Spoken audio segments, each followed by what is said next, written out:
உண்மையில் இவர்களுக்கு முன்பால்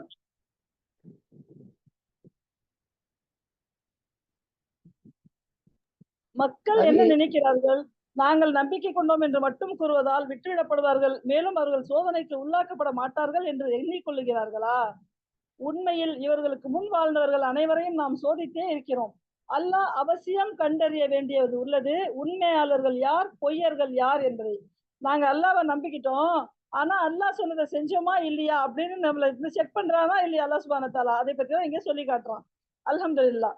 தீமைகளை செய்பவர்கள் நம்மை மிகைத்து விடலாம் என்று நினைத்துக் கொண்டிருக்கின்றார்களா? நீங்க என்ன நினைக்கிறீங்க? அல்லாஹ்வை நம்ப மிகைச்சு அல்லாஹ்வை விட ஏமாத்திட்டு நம்ம சொர்க்கத்துக்கு போயிடலாம்னு நினைக்கிறீங்களா? நீங்க எடுக்கிற தீர்மானம் ரொம்ப மோசமானது. அல்லாவின் சந்திப்பை எதிர்பார்த்திருப்பவர்கள் தெரிந்து கொள்ள வேண்டும். நம்ம எதிர்பார்த்திருக்கிறோம்ல, நம்ம தெரிஞ்சுக்கணும். அல்லாவினால் நிர்ணயிக்கப்பட்ட நேரம் வந்தே தீரும். மேலும் அவன் யாவற்றையும் செவியுறுபவனாகவும் நன்கு அறிபவனாகவும் இருக்கின்றான். அவன் கேட்டுக்கிட்டு இருக்கான் நம்ம என்ன சொல்றோம்னு. நம்ம எதிர்காலத்துல என்ன செய்ய போறோங்கிறதையும் அவன் அறிந்தவனாகவே இருக்கின்றான். எவன் ஜிஹாத் செய்கின்றானோ அவன் தன்னுடைய நன்மைக்காக செய்கிறான். திண்ணமாக உலக மக்களை விட்டு அல்லாஹ் தேவைகளற்றவன். நீங்க தர்மம் செய்றீங்களா? நீங்க சதக்கா குடுக்குறீங்களா? நீங்க ஜக்காத் குடுக்குறீங்களா? நீங்க ஃபித்யா குடுக்குறீங்களா? நீங்க ஃபித்ரா குடுக்குறீங்களா? யாருக்காக? அல்லாஹ்வுக்காகவா? இல்ல. நீங்க முயற்சி எடுத்து இதெல்லாம் செய்றீங்கல்ல, இது உங்களுக்காக தான் செய்றீங்க. அல்ஹம்துலில்லாஹ்.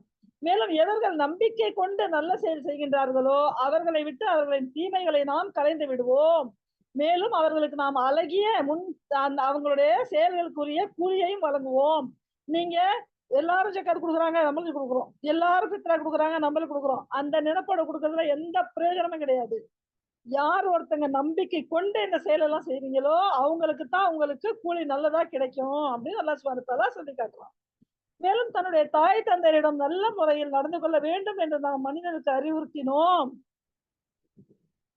அல்லாஹ் சுப்ஹானஹு வ தஆலா என்ன சொல்றான்? முதல்ல அல்லாஹ்வை வணங்குங்கள். அதுக்கப்புறம் தாய் தந்தையருக்கு நன்மை செய்யுங்கள். ஏன்னா தாய் தந்தையருக்கு நன்மை செய்யறதுல தான் உங்களுடைய எதிர்காலமே இருக்கு. அவங்க தாயுடைய காலடியில சொர்க்கம்னு சொல்லி வச்சிருக்கானா இல்லையா அல்லாஹ் சுப்ஹானஹு வ தஆலா. அதனால அதிகம் நீங்க உங்க மனைவி மக்களை விடவும் உங்களுடைய சொந்த பந்தங்கள், உங்களுடைய மாமியார் வீட்டு சொந்தங்கள், உங்க கூட பிறந்த சொந்தங்கள், உங்க நண்பர்கள் வட்டங்கள் எல்லாத்தை விடவும் நீங்க முதல்ல கவனிக்க வேண்டியது தாயை தான். தாய்க்கு அப்புறம் தந்தை. அதுக்கு அப்புறம் தான் மனைவி, குழந்தை எல்லாமே. சரியா? யார் ஒருத்தங்க அம்மாவ மனசு கஷ்டப்பட வச்சுட்டு, நீங்க அடுத்தவங்களுக்கு எவ்வளவு நல்லது செஞ்சாலும் சரி, அல்லாஹ் சுப்ஹானஹு வ தஆலா உங்களுக்கு அந்த சொர்க்கத்துல போம்போது அத ஒரு பெரிய தடையா நிறுத்தி வச்சு கேள்வி கேட்பான். அப்ப அந்த கேள்விக்கு அந்த மனிதர்களால பதில் சொல்ல முடியாது. இது ஆண் குழந்தைகளுக்கும் பொருந்தும், பெண் குழந்தைகளுக்கும் பொருந்தும். சரி அப்படியே பிள்ளைங்க செய்யல. அப்ப அந்த அம்மா அப்பாவோட வேலை என்னன்னா, அந்த பிள்ளைங்க செய்யலன்னா, யா அல்லாஹ் அந்த பிள்ளைங்களுக்கு நல்ல புத்திய குடு, அந்த பிள்ளைங்களுக்கு நல்ல அறிவை குடு, அவங்களுக்கு இஸ்லாத்தை மனசுல புகுத்தி விடு. நீ என்ன சொன்னேங்கிறத அவங்களுக்கு நல்லா புரிய வை.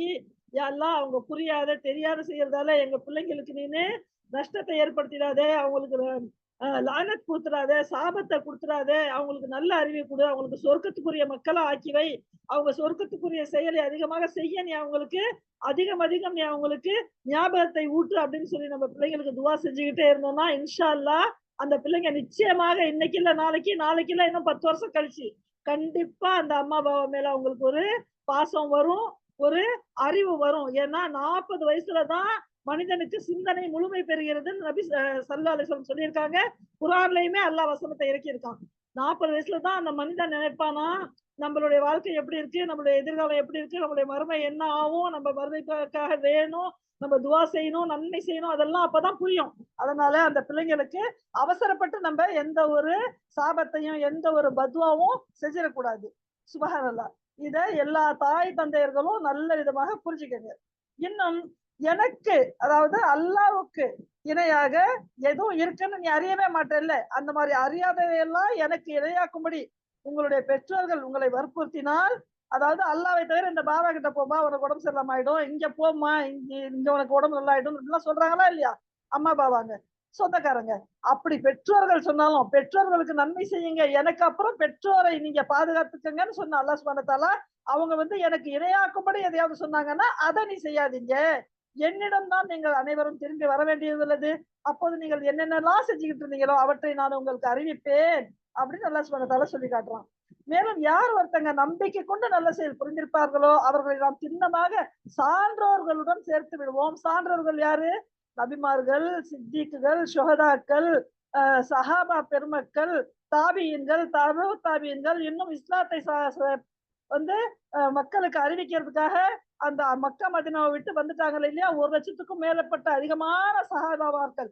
அவங்க எல்லாருமே சான்றோர்கள் தான். இன்னைக்கு நன்மையை எடுத்து சொல்லி தீமையை தடுக்கின்றவர்களும் சான்றோர்கள் தான். அந்த மாதிரி சான்றோர்களோட நல்லவர்களோட உங்களை நான் சேர்த்து வைப்பேன். நம்பிக்கை கொண்டு நல்ல செயல் செய்யறவங்களுக்கு இந்த கூலி அப்படின்னு சொல்லிட்டு அல்லாஹ் சுப்ஹானஹு வ தஆலா சொல்லி காட்டுறான். மேலும் மனிதர்கள் சிலர் இருக்கிறாங்க, நாங்கள் அல்லாஹ்வின் மீது நம்பிக்கை கொண்டோம் என்று சொல்றாங்க. ஆனாலும் அல்லாஹ்வுடைய விஷயத்தில் அவர்கள் துன்புறுத்தப்பட்டால் மக்கள் தரும் இந்த சோதனையை அல்லாஹ்வுடைய தண்டனையை போன்று கருதி விடுகின்றார்கள். பாருங்களேன், ஒரு ஜக்காத்தை குடுக்குறாங்க, ஒரு இது சதக்காவே குடுக்குறாங்க. அப்ப வீட்டுல பண கஷ்டம் வரும். அந்த பண கஷ்டம் வந்தா வீட்டுல என்ன சொல்லுவாங்க, இவன் ஜக்காத்து குடுக்குறது யார் அடிச்சா? இப்ப அல்லாஹ் வந்து நேர்ல கேட்டானா? அப்படின்னு சொல்லிட்டு மக்கள் வீட்டுல சண்டை போடுவாங்களா இல்லையா? சொந்தக்காரங்க, அம்மா, பாபா, மனைவி எல்லாம் சண்டை போடுவாங்க தெரியாததால. அப்ப இந்த கொடுத்தவங்க என்ன நினைக்கிறாங்கன்னா, அல்லாஹ்கிட்ட பெரிய தண்டனை வந்துருச்சு, நம்மளுக்கு முசீபத் வந்துருச்சு அப்படின்னு சொல்லிட்டு நினைக்கிறாங்க. ஆனால் உங்களுடைய இறைவனிடமிருந்து வெற்றியும் உதவியும் வந்து விடுமானால் இவங்களே சொல்லுவாங்க, உங்களுக்கு நிறைய செல்வங்கள் கொட்டும்போது என்ன சொல்லுவாங்க, சின்னமாக நாங்கள் உங்களுடன் தானே இருந்தோம், அப்ப வீட்டுல இருக்கவங்க இவங்க தானே அனுபவிக்க போறாங்க எல்லாத்தையும், அப்ப ரொம்ப சந்தோஷமா சொல்லுவாங்க, நம்பளுது நம்பளுதுன்ட்டு. நம்ம கஷ்டப்படும் போது கொடுத்தவங்க கஷ்டப்படும் போது உன்னை எவன் இதெல்லாம் செய்ய சொன்னான் அப்படிங்கிற மாதிரி பேசுவாங்க இல்லையா? அதைத்தான் அல்லாஹ் சுப்ஹானஹு வ தஆலா சொல்லி காட்டுறான். உலக மக்களின் உள்ளங்களில் உள்ளவற்றை அல்லாஹ் நன்கு அறிந்தவனாக இருக்கின்றான். நன்கு அறிந்தவன் அன்றோ அப்படின்னு அல்லாஹ் சுப்ஹானஹு வ தஆலா கேள்வியாக கேட்கிறான். மேலும் அல்லாஹ் அவசியமாக கண்டு அறிய வேண்டியுள்ளது. நம்பிக்கை கொண்டவர்கள் யார்? நயவஞ்சகர்கள், முனாஃபிக்குகள், வெளிக்காட்டுறதுக்காக செய்யறவங்க யார் என்பதை அல்லாஹ் அறிய வேண்டியது உள்ளது.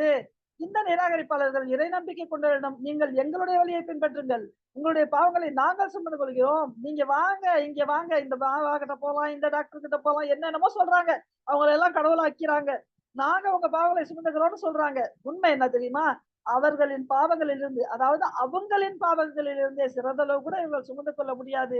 நிச்சயமாக இவர்கள் பொய்யைத்தான் சொல்லுகின்றார்கள். ஆம், இவர்கள் தங்களுடைய சுமைகளையும் சுமைப்பார்கள், அதாவது தங்களுடைய பாவங்களையும் சுமப்பார்கள், தங்கள் சுமைகளுடன் வேறு பல சுமைகளையும் சுமப்பார்கள். நல்லவங்க எல்லாம் வழிகெடுத்தாங்க இல்லையா, அந்த நல்லவங்க செஞ்ச கட்டத்தையும் இவங்களே சுமப்பார்கள். மேலும் இவர்கள் புனைந்து, அதாவது இட்டுக்கட்டி இட்டுக்கட்டி சொல்லிக்கிட்டே இருக்காங்களா இல்லையா, மறுமை நாளில் அதை பற்றி சின்னமாக விசாரிக்கப்படுவார்கள். நாம் நூஹ் அலைஹிஸ்ஸலாம் அவருடைய சமூகத்தினரிடம் அனுப்பினோம். அவர் எவ்வளவு வருஷம் இருந்தாங்க? 50 குறைய 1000 ஆண்டுகள், 950 வருஷங்கள் வாழ்ந்தார் அந்த மக்களிடையே. இறுதியில் அவர்கள் கொடுமையே தான் செஞ்சுட்டு இருந்தாங்க. அப்ப என்னாச்சு? நபி வந்து நம்பிக்கையை இழந்து அல்லாஹ் கிட்ட துவா செஞ்சாங்க. வெள்ள பிரளயம் அவர்களை சூழ்ந்து கொண்டது. பின்னர் நூகையும் கப்பலில் ஏறினவங்களையும் நான் காப்பாற்றினோம். மேலும் அதனை உலகத்தார் அனைவருக்கும் ஒரு படைப்பினைக்குரிய சான்றாக ஆக்கிவிட்டோம். இன்னைக்கு அந்த ஜூத் மலை மேல அந்த கப்பல் இருக்கு. இது மக்களுக்கு ஒரு சான்றாக இருந்துகிட்டு இருக்கு. மேலும் இப்ராஹிம் அலைஹிஸ்ஸலாமை நாம் அனுப்பினோம். அப்போது அவர் தம்முடைய சமூகத்த மக்கள்கிட்ட சொன்னாங்க, அல்லாஹ் வருங்கம்மா, மேலும் அவனுக்கே அஞ்சுங்கள், நீங்கள் அறிந்து கொள்வீர்கள் என்றால் இதுதான் உங்களுக்கு சிறந்தது, இதுதான் உங்களுக்கு நல்லது, அல்லாஹ் தவிர யாரையும் வணங்காதீங்க. இன்னும் அல்லாவை விட்டுவிட்டு நீங்கள் எதையெல்லாம் பூஜிக்கின்றீர்களோ எல்லாம் அது வெறும் சிலைதான். மேலும் நீங்கள் பொய்யை இட்டு கட்டுக் கொண்டிருக்கின்றீர்கள், இது அல்லாஹ்ன்னு சொல்லி பொய்ய சொல்றீங்க. அல்லாவை விட்டு யாரையெல்லாம் நீங்கள் வழிபடுகின்றீர்களோ அவர்கள் உண்மையில் உங்களுக்கு எந்த ஒரு உணவையும் அளிக்கும் அதிகாரத்தை பெற்றிருக்கவில்லை. அதுக்கே சாப்பாடு நீங்க தான் கொண்டு போய் படைக்கிறீங்க. உணவை அல்லாவிடம் கேளுங்கள், அவனுக்கே அடிபணியுங்கள், அவனுக்கு கொடுத்ததுக்கு நீங்க நன்றி செலுத்துங்கள். ஏன்னா அவனிடமே நீங்கள் திரும்ப கொண்டு செல்லப்படுபவர்களாக இருக்கின்றீர்கள். மேலும் நீங்கள் பொய் என்று வாதிட்டால், இந்த விஷயங்களை எல்லாம் நீங்க பொய்ன்னு நினைச்சீங்கன்னா, பொய்ன்னு வாதாடினீங்கன்னா, உங்களுக்கு முன்னர் பல சமூகங்கள் பொய்யென வாதிட்டு இருக்கின்றது. ஏன்னா நூஹ் அலைஹிஸ்ஸலாம்ல இருந்து எத்தனை சமுதாயங்கள் வந்துச்சு, இப்ராஹிம் அலைஹிஸ்ஸலாம் வரைக்கும் எத்தனை சமுதாயங்களும் பொய் தானே சொல்லுச்சு. வாழ்ந்தாங்களா கடைசியில? எவ்வளவு பிரச்சனை அவங்களுக்கு அல்லாஹ் சுப்ஹானஹு வ தஆலா ஏற்படுத்தினானா இல்லையா, அழிச்சானா இல்லையா? அதான் அல்லாஹ் சொல்லி காட்டுறான், பொய்யென வாதிட்டு இருக்கின்றன. மேலும் தூதை தெளிவுற எடுத்து சொல்லுவதை தவிர தூதர் மீது வேறு எந்த பொறுப்பும் இல்லை. யாரையும் கொண்டுகிட்டு போய் சேர்க்கிறது தூதர்மார்களுடைய நபிமார்களுடைய வேலை கிடையாது. அல்லாஹ் எவ்வாறு முதன்முறையாக படைக்கிறான் என்பதையும் பிறகு எப்படி அதை மீண்டும் படைக்கிறான் என்பதையும் அவர்கள் கவனித்ததே இல்லையா? மீண்டும் படைக்கிறதுங்கிறது ரொம்ப ஆசான் தான். நீங்க ஒரு டிராயிங் போடும்போது கொஞ்சம் கஷ்டப்பட்டு முதல்ல போடுறீங்க, கண்ணு முக்கெல்லாம் வரையும் போது. ரெண்டாவது அதே எவ்வளவு ஆசானா வரைஞ்சிட்டு போயிடுறீங்க. அல்லாவுக்கு ஒரு பெரிய கஷ்டமா? ஜெராக்ஸ் எப்படி எடுத்து தள்ளுறீங்க இல்லையா? அப்ப இது அல்லாவுக்கு பெரிய கஷ்டமா? அல்லாவுக்கு ரொம்ப எளிது நம்மளை திருப்பி படைக்கிறது. இவங்கள்ட்ட சொல்லுங்க, பூமியில் சுற்றி சுற்றி திரிந்து பாருங்கள். நல்லா எத்தனை தடவை பின்னிக்கு போறோம்ல, அங்கெல்லாம் போனதுனால நம்ம மனக்கண்ணை திறந்து விட்டுறணும். எவ்வாறு அவன் முதன்முறையாக படைத்துள்ளான் என்று. பின்னர் அல்லாஹ் இன்னொரு தடவையும் வாழ்வை நல்குவான், வாழ்வை கொடுப்பான். சின்னமாக அல்லாஹ் ஒவ்வொரு பொருளின் மீதும் பேர் ஆற்றல் உடையவன். தான் நாடுபவர்களை தண்டிப்பான், தான் நாடுபவர்களுக்கு கருணை புரிவான். அவன் பக்கம்தான் நீங்கள் திரும்ப கொண்டு வரப்படுவீர்கள். அல்லாஹ் நாடுபவர்களை தண்டிப்பான். ஆனா மன்னிப்பு கேட்ட பின்னால தண்டிக்கிறது அல்லாஹ்வுடைய வேலை கிடையாது. அதனால நம்ம மன்னிப்பு கேட்டா அல்லாஹ் சுப்ஹானஹு வ தஆலா நம்மளுக்கு கருணை புரிவான். எல்லோருமே அவன் பக்கமே போய் சேர வேண்டியது இருக்கிறது. பூமியிலும் வானத்திலும் நீங்கள் அவனை இயலாமையில் ஆக்கக்கூடியவர்கள் அல்ல. அல்லாஹ்வால எதுவும் செய்ய முடியாது, அல்லாஹ்வை நம்ம ஏமாத்திடலாம் அப்படின்னு நீங்க நினைக்காதீங்க. உங்களால முடியவே முடியாது. அல்லாஹ்விடமிருந்து காப்பாற்றக்கூடிய எந்த ஒரு பொறுப்பாளரோ உதவியாளரோ யாருக்குமே கிடையாது. இன்னும் யார் ஒருத்தங்க அல்லாஹ்வுடைய வசனங்களையும் அவனை சந்திப்பதையும் நிராகரிக்கின்றார்களோ அவர்கள் என்னுடைய அருளிலிருந்து நிராசை அடைந்து விட்டிருக்கின்றார்கள். ஏன்னா அல்லாஹ்வுடைய வசனங்களை நம்புறது இல்லை, அல்லாஹ்வை சந்திக்கிறதையும் நம்புறது இல்லை. அவங்களுக்கு அல்லாஹ் அருள் செய்வானா? செய்யவே மாட்டான். என்ன செய்வான்? துன்புறுத்தும் தண்டனை தான் அவர்களுக்கு இருக்கின்றது. பிறகு இப்ராஹிமுடைய சமூகத்தார் அளித்த பதில் இதை தவிர வேற எதுவும் இல்லை. அல்லாஹ்வை தவிர வேற எதையும் வணங்காதீங்கம்மா அப்படின்னு சொன்னா என்ன சொல்றாங்க? இவர் சரிப்பட்டு வரமாட்டாரு, கொன்று விடுங்கள் அவரை அல்லது எரித்து விடுங்கள் அவரை அப்படின்னு சொல்லிட்டு பெரிய குழி தோண்ட ஆரம்பிச்சிடுறாங்க. இறுதியில் அல்லாஹ் அவரை நெருப்பிலிருந்து காப்பாற்றி கொண்டான். சின்னமாக இறை நம்பிக்கை கொள்ளும் மக்களுக்கு இதில் சான்றுகள் உள்ளன. அதாவது அவ்வளோ பெரிய குழிய தோண்டி, அதாவது 3 வருஷம் 4 வருஷம் தோண்டாங்கலாம் கூட நம்ம சரித்திரங்கள்ல பாக்குறோம். அல்ஹம்துலில்லாஹ் இப்னு கஸீர்ல இருக்குது. அதாவது அந்த நேரத்துல அவங்களுடைய தாய் சொல்றாங்க, நான் வந்து ஒரு முத்தம் கொடுக்க விரும்புறேன் என் மகனுக்கு அப்படின்னு சொல்லிட்டு. அப்ப அல்லாஹ் அதுக்கும் ஆசாராக்கி கொடுக்குறான். அவங்க போய் முத்தம் கொடுத்துட்டு வர்றாங்க. அதே நேரத்துல ஜிப்ரீல் அலைஹிஸ்ஸலாம் வந்து சொல்றாங்க, உங்களுக்கு என்ன வேணும்னு கேளுங்க, உங்களுக்கு எந்த உதவி வேணாலும் நான் செய்ய காத்திருக்கேன். இல்ல ஹஸ்புனல்லாஹு நிஅமல் வக்கீல், எனக்கு அல்லாவே போதுமானவன், என்ன அல்லாஹ் காப்பாத்துவான் அப்படின்னு அவங்க சொல்றாங்க. அதே மாதிரி அல்லாஹ் சுப்ஹானஹு வ தஆலா அந்த நெருப்பிலிருந்து அல்லாஹ் சுப்ஹானஹு வ தஆலா அவங்களை காப்பாத்திக்கிட்டான். அதே மாதிரி எந்த இப்ராஹிம் அலைஹிஸ்ஸலாமுக்கு அல்லாஹ் சுப்ஹானஹு வ தஆலா காப்பாத்தானோ அவன் நம்மளை காப்பாத்த மாட்டானா? நிச்சயமாக நம்மளை காப்பாத்துவான். அதனால இறை நம்பிக்கை கொள்ளும் மக்களாக நம்ம இருக்கணும். அல்ஹம்துலில்லாஹ். மேலும் அவர் கூறினார், யாரு? இப்ராஹிம் அலைஹிஸ்ஸலாம், உலக வாழ்க்கையில் அல்லாஹ்வை விட்டுவிட்டு உருவ சிலைகளை நீங்கள் உங்களுடைய அன்பு செலுத்துவதற்கு சாதனமாக ஆக்கி கொண்டுள்ளீர்கள். நீங்க அன்பு செலுத்துவதற்கும் உங்களுடைய வணக்கங்களை சஜிதாக்களை செய்யறதுக்கும் நீங்க இதை ஒரு சாதனமா வச்சிட்டு இருக்கீங்களே.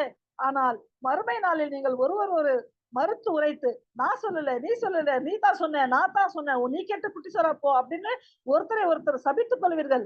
மேலும் நெருப்பு உங்களின் இருப்பிடமாக அமையும். நீங்க எந்த நெருப்புல நபியை தூக்கி போட்டீங்களோ அதே நெருப்பு உங்களுக்கு வீடு, வாசல், துணி, மணி, போர்வை எல்லாம், உங்களுக்கு சாப்பாடு, தண்ணி எல்லாமே அந்த நெருப்பாகவே மாறிவிடும். அப்ப உங்களுக்கு உதவி செய்யறதுக்கு யார் ஒருத்தருமே கிடைக்க மாட்டாங்க. அந்த வேளையில் லூத் அலைஹிஸ்ஸலாம் அவரை ஏற்றுக்கொண்டார். மேலும் இப்ராஹிம் அலைஹிஸ்ஸலாம் கூறினார்கள். லூத் அலைஹிஸ்ஸலாம் வந்து அவங்களுடைய சகோதரர் முறை ஆகுறாங்க. அவர் சொல்றாங்க, நான் என் இறைவனின் பக்கம் ஹிஜ்ரத் செய்கிறேன், அவன் வலிமை மிக்கவனாகவும் நுண்ணறிவாளனாகவும் இருக்கின்றான். அப்ப அவங்க இந்த இடத்துல இருந்து லூத் அலைஹிஸ்ஸலாமை சேர்த்து கூட்டிக்கிட்டு 2 பேரும் வெளியேறுறாங்க அவங்களுடைய ஊர்களை விட்டு. மேலும் நாம் அவருக்கு இஸ்ஹாக் மற்றும் யாக்கூப் போன்ற பிள்ளைகளை வழங்கினோம். அவருடைய வழித்தோன்றல்களுக்கு தூதுத்துவத்தையும் வேதத்தையும் வழங்கினோம். உலகில் அவருக்குரிய கூலியை அவருக்கு அளித்தோம். மறுமை நாளில் சின்னமாக அவர் உத்தமர்களோடையே இருப்பார். அவங்களுக்கு எத்தனை சோதனைகள் ஏற்பட்டுச்சு? அரசன் இருந்து சோதனை, தந்தை கிட்ட இருந்து சோதனை, ஊர் மக்கள்கிட்ட இருந்து சோதனை, சுபஹானல்லாஹ். அதுக்கப்புறம் பிள்ளைய வந்து பலி கொடுக்கிற சோதனை. ஆனா இத்தனை வயசுக்கு அப்புறம் குழந்தை கொடுப்போங்கிற ஒரு இது நம்பிக்கை, உன்னுடைய வம்சாவளியிலேயே தூதர்களை உருவாக்க தருவேன் அப்படிங்கிற ஒரு நல்ல செய்தி எவ்வளவு அல்லாஹ் சுப்ஹானஹு வ தஆலா கொடுத்திருக்கான் பாத்தீங்களா? அதே மாதிரி அல்லாஹ் சொல்றான், மறுமையில் சின்னமாக அவர் உத்தமர்களோட தான் இருப்பார். மேலும் நான் லூத்தை அனுப்பினோம். அப்போது அவர் தம்முடைய சமூகத்தாரிடம் சொன்னார், உங்களுக்கு முன்னர் உலக மக்களில் யாருமே செய்யாத மானக்கேடான செயலை யான் நீங்க செய்றீங்க. நீங்க என்ன செய்றீங்க? என்ன உங்களுடைய இந்த நடத்தை? பொம்பளை பிள்ளைய கல்யாணம் பண்ணிட்டு குடும்பம் பண்ணி சந்ததிகளை பெருக்குங்க அப்படின்னு சொன்னா ஆண்களிடமே செல்கின்றீர்களே, இன்னும் வழிப்பறி செய்கின்றீர்கள். உழைச்சி சாப்பிட மாட்டீங்களா? வழிப்பறி ஏன் செய்றீங்க? உங்கள் சபைகளில் வைத்தே தீய செயல்களில் ஈடுபடுகிறீர்கள். அதாவது காத்து பிரியுதா இல்லையா, அதை கூட டமார் டுமார்னு சபையில விட்டுக்கிட்டு ஒருத்தங்க மேல ஒருத்தங்க விழுந்து விழுந்து சிரிப்பாங்களாம். அந்த அளவுக்கு மோசமான ஒரு சமுதாயமாக அந்த சமுதாயம் இருந்துச்சு. அதை விடவும் கேடு கெட்ட வேலை என்னன்னா, ஆணை ஆணே கல்யாணம் பண்ணிக்கிறது, ஆணை ஆணை கூடயே சேர்ந்துட்டு வாழ்றது. அப்ப அவருடைய சமூகத்தாரிடம் இதை தவிர வேறு எந்த பதிலும் இருக்கவில்லை. ஏன் இப்படி செய்றீங்க கேட்டா, கொண்டு வாங்க அல்லாவுடைய தண்டனையை. நீங்க உண்மை சொல்றவங்களா இருந்தா இப்பயே கொண்டு வாங்க அல்லாவுடைய தண்டனையை எங்க மேல அப்படின்னு சொல்லிட்டு சொன்னாங்க. அப்ப லூத் அலைஹிஸ்ஸலாம் துவா செய்றாங்க, என் இறைவா, விஷமம் செய்யும் இந்த மக்களுக்கு எதிராக நீ எனக்கு உதவி செய். எனக்கு வேற யாருமே உதவி செய்யறதுக்கு கிடையாது அப்படின்னு சொல்லிட்டு துவா செய்றாங்க. மேலும் நம்முடைய தூதர்கள், அதாவது வானவ தூதர்கள் இப்ராஹிம் அலைஹிஸ்ஸலாம் அவருடைய நற்செய்தியை கொண்டு வந்த போது அவரிடம் கூறினார்கள், நாங்கள் இந்த ஊர் மக்களை அழிக்கப் போகின்றோம். ஏனென்றால் இங்குள்ளவர்கள் பெரும் கொடுமை புரிபவர்களாக ஆகிவிட்டார்கள். இப்ராஹிம் அலைஹிஸ்ஸலாம் இருக்காங்க, பக்கத்திலேயே லூத் அலைஹிஸ்ஸலாம் இருக்காங்க. இப்ராஹிம் அலைஹிஸ்ஸலாம்கிட்ட முதல்ல வந்து அவங்க ஒரு நற்செய்தி சொல்றாங்க. என்ன நற்செய்தி? அவங்களுக்கு இசாக்ங்கிற ஒரு குழந்தையை நான் கொடுக்க போறேன். இன்னும் உங்களுக்கு உங்க நபிமார்கள்ல உங்க காந்தான நானு நிறைய ஆக்குவேன் அப்படின்லாம் சொல்றாங்க. அதை கேட்டு அந்த தாய் என்ன சொன்னாங்க, அதெல்லாம் நம்ம முன்னே கேட்டோம் அல்ஹம்துலில்லாஹ். இப்ப இன்னொரு செய்தி எக்ஸ்ட்ரா என்னன்னா, நான் வந்து லூத் சமுதாயத்தை அழிக்க போறேன். ஏன்னா அவங்க ரொம்ப கொடுமைக்காரர்களாக இருக்கின்றார்கள் அப்படின்னு சொல்றாங்க. இப்ராஹிம் அலைஹிஸ்ஸலாம் எப்படிப்பட்டவர்? ரொம்ப இலகிய மனமுடையவர். அவர் சொல்றா, ஐயோ, அங்க என்னுடைய சகோதரர் லூத் இருக்கிறாரு, அவர் ஈமான் கொண்டிருக்காரு அப்படின்னு சொல்லிட்டு சொல்றாங்க. அப்ப அந்த வானவ தூதர்கள் சொல்றாங்க, அங்க யார் இருக்கின்றார்கள் என்பதை நாங்கள் நன்கு அறிவோம். ஏன்னா அவங்களுக்கு அல்லாஹ் எல்லாத்தையுமே அறிவிச்சு கொடுத்திருக்கா இல்லையா, நாங்கள் நன்கு அறிவோம். சின்னமாக அவரையும் அவருடைய குடும்பத்தையும் நாங்கள் காப்பாற்றிக் கொள்ளுவோம், அவருடைய மனைவியை தவிர. அவங்க பொண்டாட்டியா இருக்கட்டும், அவங்க பிள்ளையா இருக்கட்டும், அவங்களுக்கு எந்த ஒரு எக்ஸ்கியூஸ், எந்த ஒரு பாதுகாப்பும் கிடையாது. அல்லாஹ்வுடைய தண்டனைக்கு முன்னால யாருக்கும் எதுவுமே கிடையாதுங்கிறத இங்கேயே இந்த உலகத்திலே அல்லாஹ் சுப்ஹானஹு வ தஆலா நம்மளுக்கு காட்டி கொடுத்திருக்கான் பாருங்க. சுப்ஹானல்லாஹ். லூத் அலைஹிஸ்ஸலாமுடைய மனைவி, ஆனா அவளை நான் காப்பாத்த மாட்டேன். ஏன்னா அவ அந்த ஊர் மக்களோட சேர்ந்திருந்தாங்க. ஆனா அந்த பிள்ளைங்க வந்து பாபாவோட சேர்ந்திருக்காங்க. அப்ப அந்த பெண் குழந்தைகளையும் லூத் அலைஹிஸ்ஸலாமையும் வெளியே ஆக்கிடுறான் அல்லாஹ் சுப்ஹானஹு வ தஆலா. அவளை என்ன செய்யறான்? பின்தங்கி அழியக்கூடியவர்களில் ஒருத்தியாகவே அவளை ஆக்கி விட்டான் அல்லாஹ் சுப்ஹானஹு வ தஆலா. பின்னர் நம்முடைய தூதர்கள் லூத்திடம் வந்தபோது அவர்களுடைய வருகையால் அவர் மிகவும் பதற்றம் அடைந்தார், மனம் நொந்து விட்டார். அவங்க சொல்றாங்க, பயப்படாதீங்க, கவலைப்படாதீங்க, நாங்க உம்மையும் உங்களுடைய குடும்பத்தாரையும் காப்பாற்றிக் கொள்வோம். ஏன் நீங்க பயப்படுறீங்க? உங்களை நாங்க என்ன செய்ய போறோம்? உங்களையும் உங்க குடும்பத்தையும் நாங்க காப்பாத்திக்குவோம். ஆனா உங்க மனைவியே இல்லை. அவ என்ன செய்வா? பின்தங்கி அழியக்கூடியவர்கள் ஒருத்தியாகத்தான் அவள் இருக்கிறாள் அப்படின்னு சொல்லிட்டு சொல்றாங்க. நாம் இந்த ஊர் மக்கள் மீது வானத்திலிருந்து வேதனையை இறக்குபவர்களாவோம், இவர்கள் செய்து கொண்டிருக்கும் தீய செயல்களின் விளைவாக. அப்ப நம்மளுடைய எல்லா நன்மைகளும் மேல போகுது, தங்கிக்குது. எல்லா தீமைகளும் என்ன செய்யுது? கீழேயே வந்து சேருது. அவங்க வேதனையை இங்கேயே இறக்கிடுவோம்னு சொல்லி காட்டுறாங்க. சுபஹானல்லாஹ். நாம் ஊரின் தெளிவானது ஒரு சான்றை விட்டு வைத்திருக்கின்றோம் அறிந்து கொள்ளக்கூடிய மக்களுக்காக. என்ன இருக்காங்க? கிணறு, கடல், கிணறு அஸ்தக்ஃபிருல்லாஹ், கடல். அங்க அல்லாஹ் சுப்ஹானஹு வ தஆலா கீழ்ப்புறத்தை மேல்புறமாகவும் மேல்புறத்தை கீழ்ப்புறமாக ஆக்கி அங்க ஒரு பெரிய ஒரு கடலுடைய ஒரு பாகத்தை வந்து அந்த இடத்துல ஆக்கிட்டா அந்த ஊரே அழிஞ்சு போச்சு. இன்ன வரைக்கும் அங்க ஒரு பூச்சி கூட அதுல வாழவே இல்லை. யாராவது போய் அது கால் விட்டா கூட அது நம்மள கூட அது தண்ணி வந்து உள்ள எடுத்துக்காது. மனிதன் கூட அங்க நடந்துகிட்டு இருக்கான். இது எல்லாரும் நீங்க பார்த்துக்கிட்டு தான் இருக்கீங்க. எத்தனையோ தெளிவான சான்றுகளை நம்ம யூடியூப்களையும் ஹிஸ்டரிகளையும் நம்ம பார்த்துட்டு இருக்கோம். அதனால இதெல்லாம் நினைச்சு பார்த்து நம்ம அல்லாஹ்வுக்கு எப்படி முறைப்படி அடிபணியணுமோ அந்த மாதிரி அடிபணிஞ்சு அல்லாஹ் கிட்ட நம்ம தெளிவான மூமின்ங்கிற ஒரு பேரோட போய் சேரணும் இன்ஷா அல்லாஹ். அல்லாஹ் நம்ம எல்லாத்துக்கும் உதவி செய்யணும். மேலும் மத்தியன் வாசிகளிடம் அவருடைய சகோதரர் ஷுவைபை அனுப்பினோம். அவங்க சொல்றாங்க, என்னுடைய சமூகத்தாரே, அல்லாஹ்வுக்கு அடிபணியுங்கள், இறுதி நாளை எதிர்பார்த்து கொண்டிருங்கள். நீங்க என்ன செய்யறீங்க புரியுதா? வந்துகிட்டு இருக்கு, கிளம்பிடுச்சு மறுமை, அதுக்கு எப்ப வந்து சேருமோ தெரியாது.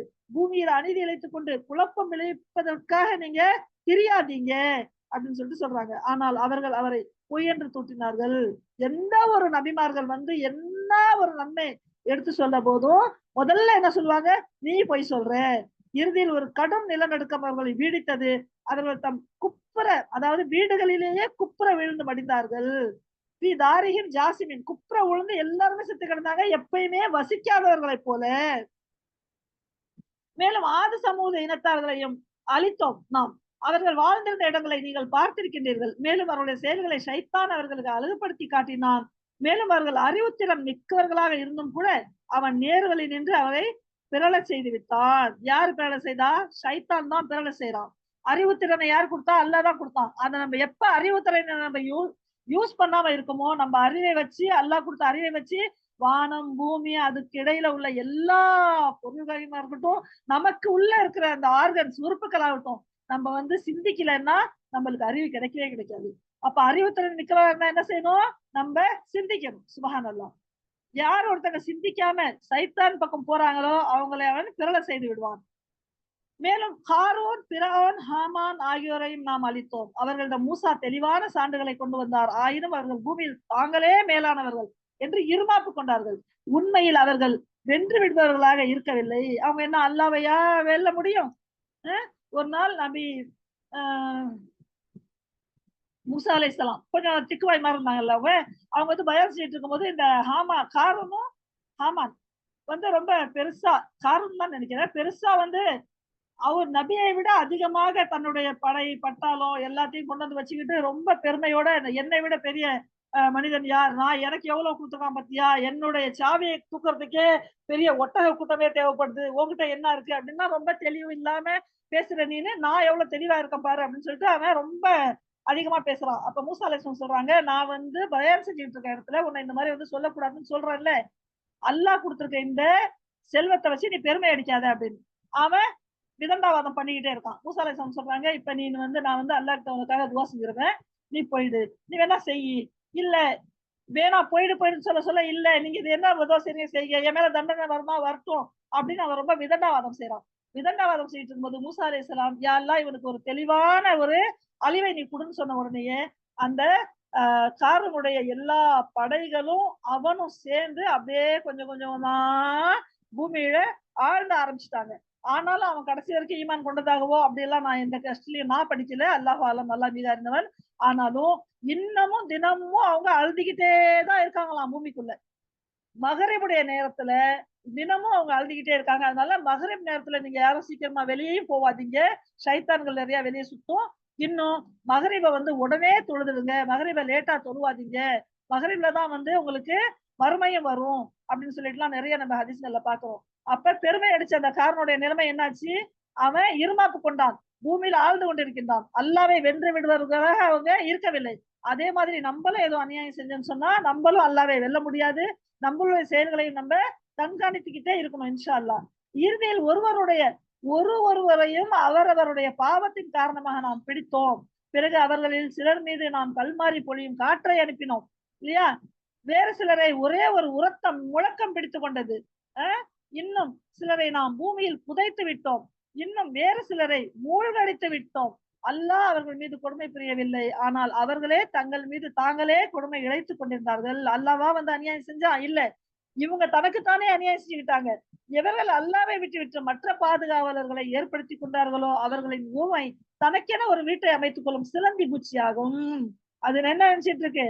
ரொம்ப பெரிய டாம்பாகமா பெரிய இது வந்து பெரிய ஒரு நம்மள உறுதியா பாதுகாக்கும், நம்மள வந்து ரொம்ப ஸ்ட்ராங்கா வச்சிருக்கோம் அப்படின்னு அது நினைக்குது. ஆனா ஒரு சின்ன விளக்கமாத்து குச்சியோ ஒரு நூலோ கூட போனா அது சீக்கிரம் அறுந்து விழுந்துருது. சின்னமாக வீடுகளிலே மிகவும் பலவீனமான சிறதை பூச்சியின் வீடாகும். அந்தோ இவர்கள் அறிந்து கொள்ள வேண்டுமே அப்படின்னு அல்லாஹ் வந்து பரிதாபப்பட்டு ஓமையை சொல்லி காட்டுறான். மேலும் அல்லாவை விட்டுவிட்டு இவர்கள் எவரை அழைக்கின்றார்களோ சின்னமாக அல்லாஹ் அதனை நன்கு அறிகின்றான். அவன் யாவையும் இணைத்தவனும் நுண் அறிவாளனுமாக இருக்கின்றான். நுணுக்கமான முனைன்னா அதை விடவும் சிலதை கூட அல்லாஹ் சுப்ஹானஹு வ தஆலா தெரிஞ்சு அறிஞ்சு இருக்கிறான். நீங்க எதை கூப்பிட்டாலும் எதுவுமே வந்து உங்களுக்கு அல்லாஹ்க்கு முன்னால உதவி செய்ய சக்தி பெறாது. மக்கள் புரிந்து கொள்வதற்காக ஊமைகளை நாம் இப்படியெல்லாம் எடுத்து சொல்றோம். கொசு வச்சு, காத்த வச்சு, பேனை வச்சு, தவக்கலைய வச்சு, குச்சிய வச்சு, கைய வச்சு, இடி முழக்கங்களை வச்சு, சுனாமிகளை வச்சு, எப்படியெல்லாம் நான் எடுத்து சொல்றேன் அல்லாஹ் சுப்ஹானஹு வ தஆலா சொல்லி காட்டுறான். எப்படிப்பட்ட ஊமைகளை உங்களுக்கு கண்ணு முன்னால காட்டுறேன், எடுத்து சொல்றேன். ஆனாலும் ஞானமுடையவர்கள், அறிவுடையவர்கள் மட்டுமே இவற்றை அறிந்து கொள்கின்றார்கள். யாருக்கு அல்லாஹ் அறிவை கொடுத்திருக்கானோ, யார் சிந்திக்கிறாங்களோ அவங்களுக்கு தான் இது புரியும். அல்லாஹ் வானங்களையும் பூமியையும் சத்தியத்தை கொண்டே படைத்திருக்கின்றான். சின்னமாக நம்பிக்கையாளர்களுக்கு இதிலும் ஒரு சான்று இருக்கின்றது. அல்லாஹ் இருக்காங்கிறது நம்ம எப்படி நம்பணும்? எதுவுமே ஒரு தூண் கூட இல்லாம அல்லாஹ் அப்படியே நிப்பாட்டி வச்சிருக்கானா இல்லையா? ஒரு புகை மாதிரி நம்ம கண்ணுக்கு தெரியுது. இது உங்களுக்கு புரியலையா?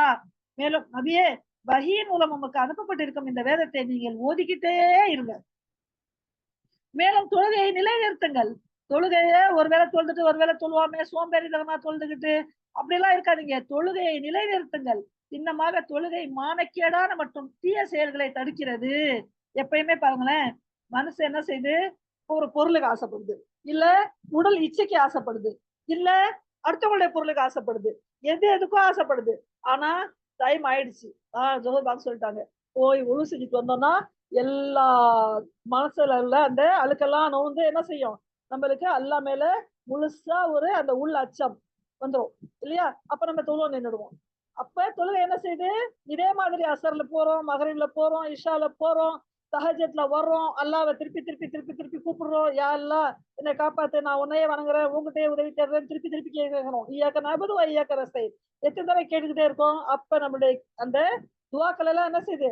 மானக்கேடான தீய செயல்களை விட்டு தொழுகை தடுக்கிறது. மேலும் அல்லாவை நினைவு கூறுவது இருக்குதா இல்லையா? சுபஹானல்லாஹ், அல்லாஹ் அக்பர். அல்லாவை நினைவு கூறுவதுங்கிறது இருக்குல்ல, இது மிகப்பெரிய விஷயம். நீங்கள் செய்கின்ற அனைத்தையும் அல்லாஹ் அறிகின்றான். நீ அல்லாவை நினைக்கிற உள்ளம் வந்து எப்போ ஈரமாவே இருக்கும். மேலும் வேதம் வழங்கப்பட்டவரிடம் மிக அழகிய முறையிலேயே அன்று நீங்கள் தர்க்கம் செய்ய வேண்டாம். நீங்க யார்கிட்டயாச்சும் பேசணும்னா என்ன செய்யுங்க? அழகான முறையில தர்க்கம் செய்யுங்க. ஆனால் அவர்கள் கொடுமையாளர்கள்ட்ட போய் நீங்க தர்க்கம் செய்யாதீங்க. அவன் எவன் ஒருத்தன் சண்டைத்தான் போடணும்னு முடிவு பண்ணிக்கிட்டு தர்க்கம் செய்யறானோ அவங்கிட்ட போய் நீங்க தர்க்கம் செய்யாதீங்க. அவங்கள்ட்ட சொல்லுங்க, எங்களுக்கு அனுப்பப்பட்டிருக்கவற்றின் மீதும் உங்களுக்கு அனுப்பப்பட்டிருப்பவற்றின் மீதும் நாங்கள் நம்பிக்கை கொண்டோம். ஆமாமா, ஜபூர் அல்லாட்ட தான் வந்துச்சு, இஞ்சில் அல்லாட்ட தான் வந்துச்சு, எல்லாமே அல்லாட்ட தான் வந்துச்சு, குரானும் அல்லாட்ட தான் வந்துச்சு. நாங்க எல்லாத்தையுமே நம்புறோம். எங்களுடைய இறைவனும் உங்களுடைய இறைவனும் ஒருவனே, மேலும் நாம் அவனுக்கே கீழ்ப்படிந்தவர்களாக முஸ்லிம்களாக இருக்கின்றோம் அப்படின்னு நீங்க சொல்லிடுங்க. ஆனாலும் நம்மளுக்கு அல்லாஹ் பின்னாலே சொல்லி காட்டுறான், நபியே இதே போன்று உமக்கும் வேதத்தை இறக்கியாரு இருக்கின்றோம். எல்லாத்துக்கும் கொடுத்த மாதிரிதான் உங்களுக்கு கொடுத்துருக்கோம், நீங்க எல்லாத்தையும் நம்புங்க. ஆனால் முன்னர் எவர்களுக்கு வேதம் வழங்கி இருந்தோமோ அவர்கள் இதனை நம்புகின்றார்கள். அதுல நல்லா படிச்சவங்க, ஓதுனவங்க, அகமதுங்கிற ஒரு தூதர் வர இருக்கிறாரு, அவர் இப்ப வந்துட்டாருங்கிறத நம்புறாங்க. இவர்களிலும் கூட பெரும்பாலோர் இதன் மீது நம்பிக்கை கொண்டுதான் இருக்கின்றார்கள். மேலும் இறை நிராகரிப்பாளர்கள் மட்டும்தான் நம்முடைய வசனங்களை மறுக்கின்றனர். முன்னையே முடிவு பண்ணிட்டு இந்த உலகத்திலேயே சதமா வாழணும்னு எவன் முடிவு பண்ணி வச்சிருக்கானோ அவனை தவிர வேற எல்லா மக்களும் அல்லாஹ் சுப்ஹானஹு வ தஆலா நம்புறாங்க. எவன் இந்த உலகத்துல வாழணும்னு நினைக்கிறானோ ஹமேஷா ஹமேஷா கேளியே, அவன் தான் அதை மறுத்து சொல்றான். மேலும் நபியே, இதற்கு முன்னர் எந்த வேதத்தையும் நீங்க படிக்கவில்லை. நீங்க உங்களுக்கு தான் படிக்கவே தெரியாது, அலிபே சொல்லி தரலையே நானு. நீங்க எந்த வேதத்தையும் படிக்கவில்லை, உங்களுடைய கையால் நீங்கள் எழுதியதும் இல்லை. அப்படிப்பட்ட நீங்க எழுத தெரிஞ்சவங்களா இருந்திருந்தீங்கன்னு வைங்களேன், என்ன சொல்லியிருப்பாங்க? இது இவரே எழுதியிருக்காருன்னு சொல்லிட்டு உங்களுக்கு இன்னொரு பட்டத்தை சேர்த்து சொல்லியிருப்பாங்க. அப்படி அவ்வாறு இருந்திருந்தால் அசத்தியவாதிகள் சந்தேகம் கொண்டிருப்பார்கள், நீங்க தான் எழுதிட்டு வந்திருக்கீங்கன்னு சொல்லிட்டு. உண்மையில் இவை ஞானம் வழங்கப்பட்டோரின் உள்ளங்களில் தெளிவான சான்றுகளாய் திகழ்கின்றன. சுபஹானல்லாஹ். நம்ம எல்லாத்துக்குமே அல்லாஹ் சுப்ஹானஹு வ தஆலா இப்ப பாருங்க 85 பேத்துக்கு மேல சேர்ந்திருக்கீங்க. அல்ஹம்துலில்லாஹ். அல்லாஹ் சுப்ஹானஹு வ தஆலா இன்னும் எவ்வளவு பேர் நம்பிக்கை கொண்டிருக்காங்களோ இந்த ரமலான்ல நோன்பு வச்சு அல்லாஹ்வை வணங்கி சொர்க்கம் போகணும், பாவ மன்னிப்பை பெறணும்னு உள்ளத்துல மனசுல என்ன வச்சிருக்காங்களோ இவங்க எல்லாருமே என்ன செய்யறாங்க? அல்லாவுக்கு அந்த உண்மையில் ஞானம் வழங்கப்பட்ட உள்ளங்களில் தெளிவான சான்றாக இந்த வசனங்கள் இருக்கிறது. அதனால்தான் போய் தராவிகளை நின்று குரான மனிதன் கேட்கறதுக்கு முயற்சி செய்யறான். என்ன அடிச்சாலும் சரி, உதச்சாலும் சரி, நாங்க தராவி போவோம் தான் மனிதன் வந்து சேர்றான். அல்ஹம்துலில்லாஹ். நம்முடைய வசனங்களை எவரும் மறுப்பதில்லை. யாரை தவிர? கொடுமைக்காரர்களை தவிர யாரும் மறுப்பதில்லை. இவங்க கேட்கிறாங்க, இவருடைய இறைவனிடமிருந்து இவருக்கு ஏன் சான்றுகள் இறக்கி அருளப்படவில்லை என்று. நீங்க சொல்லுங்க, சான்றுகள் அல்லாஹ் கிட்ட நிறைய இருக்கு. நான் யாரு? தெள்ள தெளிவா எச்சரிக்கை செய்பவன் மட்டும்தான். என்கிட்ட குர்ஆன் இருக்கு அப்படின்னு சொல்லிட்டு அல்லாஹ் சுப்ஹானஹு வ தஆலா வந்ததை நபி வந்து ஞாபகம் ஊட்டுறாங்க மக்களுக்கு. அவர்களுக்கு ஓதி காண்பிக்கப்படுகின்ற வேதத்தை உம்மீது நாம் இறக்கி அருளி இருப்பது அவர்களுக்கு போதுமான சான்றாக இல்லையா? போதாதா இந்த குர்ஆன் உங்களுக்கு? குர்ஆன்ல என்ன இல்ல? வானம் பூமி அதுக்கு இடையில உள்ளது எல்லாம் டோட்டலா எல்லாம் சொல்லிட்டானே, அம்புட்டும் இருக்கே, உங்களுக்கு இது புத்தாதான்னு கேட்கிறான் அல்லாஹ் சுப்ஹானஹு வ தஆலா. சின்னமாக நம்பிக்கை கொள்ளும் சமூகத்துக்கு இதில் கருணையும் நல்ல உரையும் இருக்கின்றது. நீங்க மட்டும் குர்ஆனை ஓதுங்களேன். அல்ஹம்துலில்லாஹ், அல்ஹம்துலில்லாஹ். அந்த குர்ஆனை நீங்க புரிஞ்சு மனசுல நம்பிக்கை வச்சு அல்லாஹ் இருக்கிறாங்கிறத அப்படியே ஏத்துக்கிட்டு நீங்க ஓதுங்களேன், நம்ம அப்படியே சரணடைஞ்சிருவோம் அல்லாஹ் கிட்ட, சஜிதால விழுந்துருவோம் நம்ம. அப்படிப்பட்ட இந்த குர்ஆன் அல்ஹம்துலில்லாஹ், அல்லாஹ் அக்பர். இந்த குர்ஆன் தான் நம்மளுக்கு இந்த உலகத்திலேயே வழிகாட்டியா இருக்கு. இன்ஷா அல்லாஹ் யாரெல்லாம் நம்பிக்கை கொண்டு இத ஓதுறீங்களோ, கேக்குறீங்களோ, நான் ஓதுறேன், நான் கேட்டாலும் அல்ஹம்துலில்லாஹ் எல்லாத்துக்கும் என்ன செய்யாது? கபர்ல வந்து துணையா இருக்கும். இன்னும் மறுமையில உங்களுக்கு ஷிஃபாவா இருக்கும், சப்போர்ட் பண்ணும். என்ன ஓதுனாங்க, யா அல்லாஹ் இவங்களுக்கு நீனு பாவத்தை மன்னிச்சிடு அப்படின்னு சொல்லிட்டு. அதே நேரத்துல சிராத்துல் முஸ்தகீம்ங்கிற அந்த பாலத்துல இது ஒளியா இருக்கும். கண்ணு தெரியாத இருட்டுல தடுமாறுவாங்களா இல்லையா மக்கள்? அந்த நேரத்துல யாரெல்லாம் குரானை நம்புனீங்களோ, யாரெல்லாம் குரானுடைய வசனத்தை கேட்டீங்களோ, யாரெல்லாம் குரானுக்கு ஒரு இஸ்ஸத் கொடுத்து இது அல்லாஹ்வுடைய வார்த்தைன்னு மனசாலையும் செயலாலையும் ப்ரூவ் பண்ணீங்களோ, அவங்களுக்கு இதுல கருணையும் இருக்கு. அல்ஹம்துலில்லாஹி ரப்பில் ஆலமீன். இதுல ஒரு நல்ல உரையும் இருக்கிறது. நபியே, நீங்க சொல்லுங்க, எனக்கும் உங்களுக்கும் இடையில் சாட்சி அளிக்க அல்லாவே போதுமானவன். அவன் வானங்கள் மற்றும் பூமியில் உள்ள அனைத்தையும் அறிகின்றான். யார் ஒருத்தங்க அசத்தியத்தை ஏற்றுக்கொள்கின்றார்களோ, மேலும் அல்லாவை நிராகரிக்கின்றார்களோ, அவர்கள் தான் இழப்புக்கு உரியவர்கள். அவங்களுக்கு இந்த உலகத்திலையும் கிடையாது, மறுமையிலும் எந்த நன்மையும் கிடையாது. விரைவில் வேதனையை கொண்டு வருமாறு இவர்கள் உங்களிடம் கோருகின்றார்கள். ஆனால் ஒரு குறிப்பிட்ட காலம் நிர்ணயிக்கப்படாமல் இருந்திருந்தால் அவர்கள் மீது வேதனை வந்துவிட்டிருக்கும். நான் அதுக்கு எல்லாத்துக்குமே என்ன செஞ்சிருக்கேன், ஒரு நேரத்தை நிர்ணயம் பண்ணி வச்சிருக்கேன். நீங்க கேட்டப்ப கொடுக்கறதுக்கு அல்ல என்ன நம்மளுடைய வேலைக்காரனா கிடையாது இல்லையா? அவன் எஜமான், அவன் மாலிக், அவன் எப்ப விரும்புறான் அப்ப கொடுப்பான். சின்னமாக அது உரிய நேரத்தில் வரணும், திடீரென வந்துவிடும். நீங்க அதை பத்தி யோசிச்சே இருக்க மாட்டீங்க. அப்ப அது வந்து சேர்ந்துடும் உங்களுக்கு தெரியாத நிலையில். வேதனையை விரைவில் கொண்டு வருமாறு இவர்கள் உங்களிடம் கேட்கின்றார்கள். அதே நேரத்தில் நரகம் இறை நிராகரிப்பாளர்களை சூழ்ந்து கொண்டிருக்கிறது. விலங்குல நரகம் சூழ்ந்து இருக்கு. இவங்க என்ன நினைச்சிட்டு இருக்காங்க, நம்ம ஆடுறோம் பாடுறோம் திங்கிறோம் உங்குறோம் கட்டுறோம் கட்டுறோம் நல்லா பெருமை அடிக்கிறோம், நம்மளை விட என்ன அப்படின்னு நம்ம இவங்க அப்படியே சுகபோகத்துல அப்படியே சூழ்ந்துட்டு இருக்காங்க. இவங்க நினைக்கிறாங்க அதெல்லாம் சுகபோகம் தான். ஆனா எல்லாம் சொல்றோம் அதெல்லாம் வந்து வேதனை நரக நெருப்பு அப்படின்னு சொல்லிட்டு. மேலும் அந்த நாளை இவர்கள் அறிந்து கொள்வார்கள். அன்று வேதனை இவர்கள் மேலே இருந்தும் இவர்களுக்கு கால்களுக்கு கீழே இருந்தும் இவர்களை சுற்றி வளைத்துக் கொள்ளும். அல்லாஹ் அக்பர். அல்லாஹ் சுப்ஹானஹு வ தஆலா நம்ம எல்லாரும் இதை வந்து காப்பாற்றணும். இவங்களுக்கு மேலே இருந்தும் வேதனை, காலுக்கு கீழே இருந்தும் வேதனை வளைத்துக் கொள்ளும். அப்ப மனசு சொல்லுவான், ஐயோ நான் என்ன பண்ணிட்டேன் அப்படின்னா. அல்லாஹ் என்ன சொல்லுவான், இப்பொழுது சுவையுங்கள், சொன்னீங்கல்ல நாங்க தான் பெஸ்ட், எங்களுடைய கடவுளர்கள் தான் பெஸ்ட்னு சொன்னீங்கல்ல, இப்ப நீங்க செய்து கொண்டிருந்த இழி செயல்களின் விளைவை நல்லா டெஸ்ட் பண்ணி பாருங்க அப்படின்னு அல்லாஹ் சுப்ஹானஹு வ தஆலா சொல்லி காட்டுவான். நம்பிக்கை கொண்டு என்னுடைய நல்லடியார்களே, சின்னமாக என்னுடைய பூமி விசாலமானது. எனவே நீங்கள் எனக்கே அடிபணியுங்கள். இந்த பூமி ரொம்ப சின்னதா இல்ல இல்லையா? நான் துரத்திடுவேன் சொல்றானுங்கல்ல, பூமி ரொம்ப விசாலமா இருக்கு. அப்படி ஒரு நிலைமை வந்தா அல்லாஹ் அக்பர், அதுக்கும் ஒரு மூமின் தயாராகவே இருக்க வேண்டும். ஒவ்வொரு உயிரும் மரணத்தை சுவைக்க வேண்டியதாகவே இருக்கின்றது. பின்னர் நீங்கள் அனைவரும் நம்மிடமே திரும்ப கொண்டு வரப்படுவீர்கள். நீங்க நினைக்காதீங்க நம்ம அங்க போயிட்டா செத்து போயிடுவோம் அப்படின்னு. நீங்க எங்க இருந்தாலும் சாவு வரும் தான் இல்லையா? அல்ல ஏன் ஒவ்வொரு உயிரும் மரணத்தை சுவைக்க வேண்டியதாகத்தான் இருக்கிறது. அப்புறம் தெரியும் நம்ம எங்க போவோங்கிறது. நன்மை செஞ்சிருந்தா நிச்சயமாக அல்லாஹ் நம்மளை நல்ல இடத்திலேயே கொண்டு போய் சேர்ப்பான். இன்னும் எவர்கள் இறை நம்பிக்கை கொண்டு நல்ல செயல் புரிந்திருக்கின்றார்களோ அவர்களை சுவனத்தின் உயர்ந்த மாளிகையில் வசிக்க செய்வோம். சுபஹானல்லாஹ். சொல்றாங்கல்ல, இப்ப பாருங்க தெருவுல நிறைய வீடுகளெல்லாம் இடிச்சுட்டு பில்டிங் கட்ட போறான்ல, 29 மாடியா 30 மாடியா 35 மாடியா இல்லையா? அல்லாஹ் சுப்ஹானஹு வ தஆலா சொல்ற அந்த உயர்ந்த வானம் பூமி அளவு கூட இருக்கும் அந்த மாளிகைகள். அதுக்கு கீழே என்ன செய்யும், ஆறுகள் ஓடிக்கொண்டிருக்கும். அத்தே பெரிய பங்களாங்களும் அத்தே பெரிய பில்டிங்குகளும் அத்தே பெரிய பெரிய அரண்மனைகளும் மிதந்துகிட்டு போய்கிட்டு இருக்கும் கப்பல் மாதிரி. அங்கே அவர்கள் என்றென்றும் வாழ்வார்கள். அங்க எலக்ட்ரிக் பில் கட்ட வேணாம், லிப்ட்ல ஏற வேணாம், வாந்தி வராது, மயக்கம் வராது, எதுவுமே இல்லை. அப்படியே ஒரே தென்றலா, ஒரே நிழலாவே, ஒரே சொகுசாவே நினைச்சதெல்லாம் சாப்பிட்டுக்கிட்டு எவ்வளவு நல்லா இருக்கலாம் இல்லையா? நல்ல செயல் புரிபவர்களுக்குரிய இந்த கூலி எப்படி எத்தனை சிறப்பானது அப்படின்னு அல்லாஹ் சுப்ஹானஹு வ தஆலா சொல்லி காட்டுறோம். அல்ஹம்துலில்லாஹ். அப்படிப்பட்ட மக்கள்ல நம்ம அல்லாஹ் சுப்ஹானஹு வ தஆலா நம்ம எல்லாத்தையும் ஒன்று சேர்த்து வைக்கணும். இன்னும் அவர்கள் எப்படிப்பட்டவர்கள் என்றால், ஏன் இதெல்லாம் அவங்களுக்கு கிடைக்குது, பொறுமையை மேற்கொண்டார்கள். இந்த உலகத்துல அல்லான்னு சொன்னதாலேயே எவ்வளவெல்லாம் பிரச்சனைகள் கஷ்டங்கள் எல்லாம் அவங்களுக்கு சந்திக்கிறாங்களோ அந்த நேரத்துல என்ன செஞ்சாங்க, அவங்க பொறுமையாக இருந்தார்கள். தம் இறைவனையே முழுவதும் சார்ந்து இருக்கின்றார்கள். வேற யாருக்கிட்டையும் சும்மா உலகத்துல கேட்கிற உதவிகள் அதெல்லாம் பாய்கிட்டு தான் இருக்கும். ஆனா உள்ளம் முழுக்க முழுக்க யார்கிட்ட இருக்கும், அல்லாவின் பக்கமே சார்ந்து இருக்கும். எத்தனையோ பிராணிகள் உள்ளன, அவை தாமே தனது உணவை சுமந்து கொண்டு செல்வதில்லை முதுகில். அது எல்லா ஈ எறும்பு காக்கா யானை குதிரை எல்லாம் சுமந்துகிட்டு போயிட்டு இருக்கா தன்னுடைய சாப்பாட்டை? இல்லை, அல்லாஹ் அவற்றுக்கு உணவளிக்கிறான். உங்களுக்கும் அவன் தான் உணவளிக்கிறான் இல்லையா? ஈ எறும்புக்கு சாப்பாடு கொடுக்குறான்ல, நம்மளுக்கும் கொடுக்குறான். அவன் யாவற்றையும் செவியுறுபவனாகவும் நன்கு அறிபவனாகவும் இருக்கின்றான்.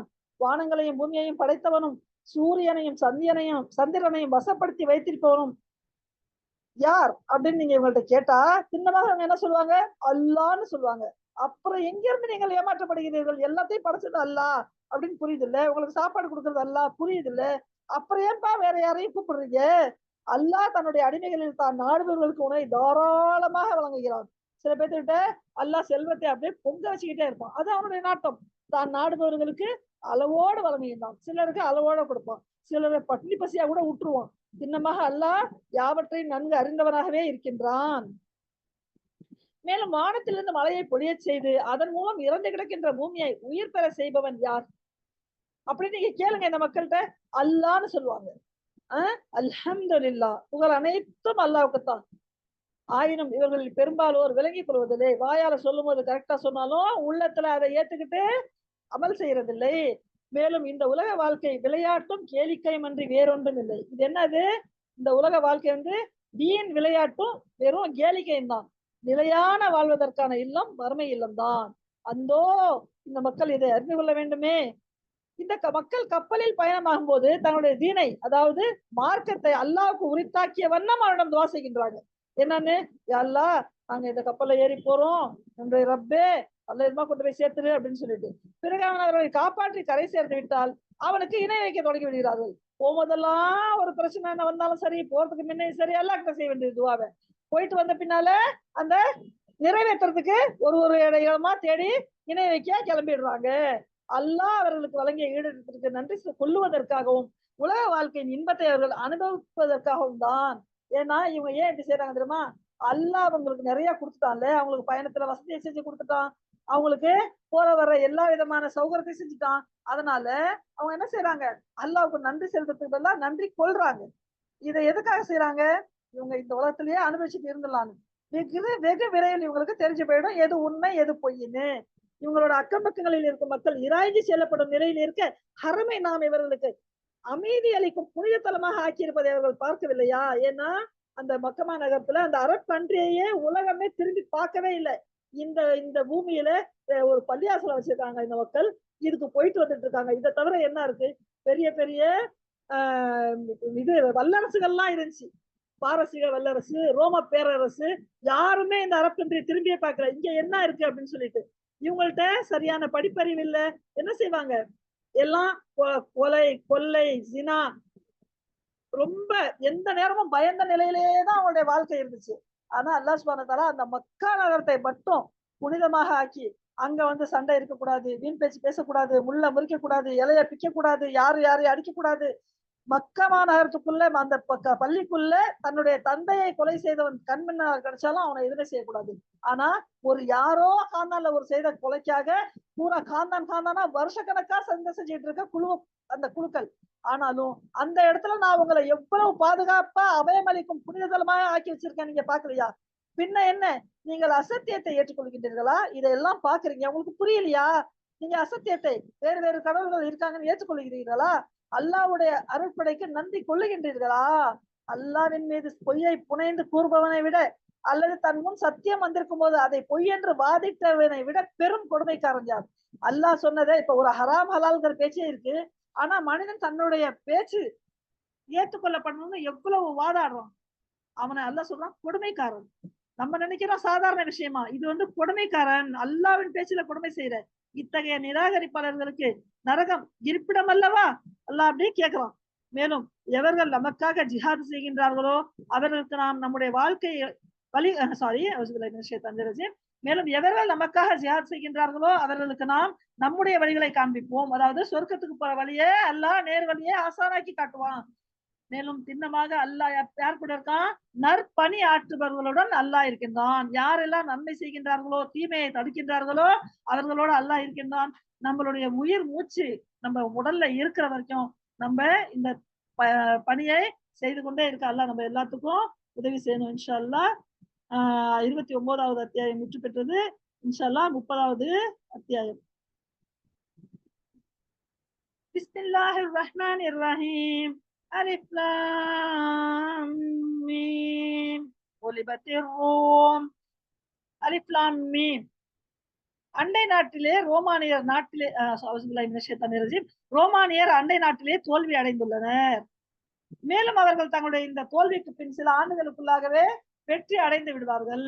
அல்லாஹ் சுப்ஹானஹு வ தஆலா சூரா ரூம் பத்தி சொல்லி காட்டுறான். இது அந்த அந்த ஊர்ல மிகப்பெரிய ஒரு அந்த நேரத்துல ஒரு மிகப்பெரிய வல்லரசாக இருந்துச்சு இந்த ரோம பேரரசு. அவங்க தோல்வி அடைஞ்சிட்டாங்க அப்படிங்கறத பத்தி அல்லாஹ் சுப்ஹானஹு வ தஆலா சொல்லி காட்டுறான். ஏன்னா அது வந்து நிராகரிப்பாளர்களுக்கும் அதாவது கிறிஸ்துவர்களுக்கும் ஏற்பட்ட ஒரு போர். அதுல வந்து அவங்க தோல்வி அடைஞ்சிட்டாங்க அப்படிங்கறத பத்தி அல்லாஹ் சுப்ஹானஹு வ தஆலா சொல்லி காட்டுறான். முன்பும் பின்பும் அல்லாஹ்வுக்கே உரியதாகும் அதிகாரம். மேலும் அந்நாளில் அல்லாஹ்வினால் அளிக்கப்பட்ட வெற்றியை கண்டு முஸ்லிம்கள் மகிழ்ச்சி கொண்டாடுவார்கள். இனி ஒரு காலம் வரும். அப்ப அதாவது நிராகரிக்கிறவங்களுக்கு ஒரு தோல்வி ஏற்படும். அப்ப முஸ்லிம்கள் வெற்றி கொண்டாடுவார்கள். இன்னும் தான் நாடுபவருக்கு அல்லாஹ் உதவி செய்கின்றான். மேலும் அவன் வலிமை மிக்கவனாகவும் மாபெரும் கிருபையாளனாகவுமே இருக்கின்றான். அல்லாஹ் என்ன சொல்றான்? நான் வந்து யாருக்கு நாடுறனோ அவங்களுக்கு தான் உதவி செய்வேன். ஏன்னா முன்ன வந்து அல்லாஹ்வை நிராகரிக்கிறவங்க வெற்றி அடைஞ்சாங்க. அப்ப 2 குரூப்புமே அல்லாஹ்வை நிராகரிக்கிற குரூப் தான். இப்ப வந்து நிராகரிக்கிறவங்களும் இஸ்லாம் மூமின்களும் சண்டை போடும்போது நான் வந்து மூமின்களுக்கு வெற்றி கொடுப்பேன் அப்படின்னு சொல்றான். ஆனாலும் மூமின்களுக்கும் தோல்வி வரதான் செய்யும். ஏன்னா அல்லாஹ் சுப்ஹானஹு வ தஆலா தான் யாருக்கு நாடுறானோ அவங்களுக்கு உதவி செய்யறான். மேலும் அவன் வலிமை மிக்கவனாகவும் பெரும் கிருபையாளனாகவும் இருக்கின்றான். இது அல்லாஹ் அளித்த வாக்குறுதி ஆகும். அல்லாஹ் ஒருபோதும் தன் வாக்குறுதிக்கு மாறு செய்வதில்லை. ஆனாலும் மக்களில் பெரும்பாலோர் அறிவதில்லை.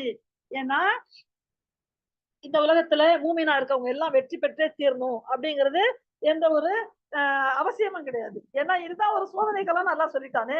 அப்புறம் எப்படி நம்மளுக்கு இங்க முழுசா வெற்றி கிடைச்சிடும் அப்படின்னு நம்ம நம்ப முடியும்? அப்படி எல்லாம் கிடையாது. அல்லாஹ் வாக்குறுதி மறுமையில தான் மூமின்களுக்கு பிக்ஸ். ஹும் ஃபிஹா காலிதூன். ஹமேஷா ஹமேஷா के लिए சொர்க்கம்னு வாக்களிச்சிருக்கான். இந்த உலகத்துல அப்படி ஒண்ணும் கிடையாது. ஆனாலும் மக்களில் பெரும்பாலோர் இதை அறிவதில்லை. மக்கள் என்ன செய்யறாங்க? உலக வாழ்வின் புறத்தோற்றத்தை மட்டும்தான் அறிகின்றார்கள். மறுமையை பற்றி அவர்கள் அலட்சியமாகவே இருக்கின்றார்கள். இந்த முன்னால என்ன கண்ணுக்கு தெரியுதோ அதைத்தான் பாக்குறாங்க மனுஷால். ஆனா மறுமையில என்ன இருக்குங்கிறத பத்தி அவங்களுக்கு அவ்வளவு மனசுக்குள்ள போய் சேர மாட்டேங்குது. சரி, ரொம்ப அலட்சியமா அதை எடுத்துக்கிறாங்க. என்ன, அவர்கள் தங்களை பற்றி என்றைக்கேனும் சிந்தித்தது இல்லையா? அல்லாஹ் வானங்களையும் பூமியையும் அவற்றுக்கிடையே உள்ள அனைத்து பொருட்களையும் சத்தியத்துடனும் ஒரு குறிப்பிட்ட தவணைக்காகவுமே படைத்துள்ளான். எல்லா விஷயங்களையுமே அல்லாஹ் சுப்ஹானஹு வ தஆலா எதுக்காக படைச்சிருக்கான்? ஒரு சத்தியத்தோட படைச்சு ஒரு குறிப்பிட்ட தவணையில அதை அழிப்பேங்கிற ஒரு வாக்குறுதியோட படைத்துள்ளான். ஆனால் மக்கள் பெரும்பாலோர் தங்கள் அதிபதியின் சந்திப்பையே நிராகரிப்பவர்களாக இருக்கின்றார்கள்.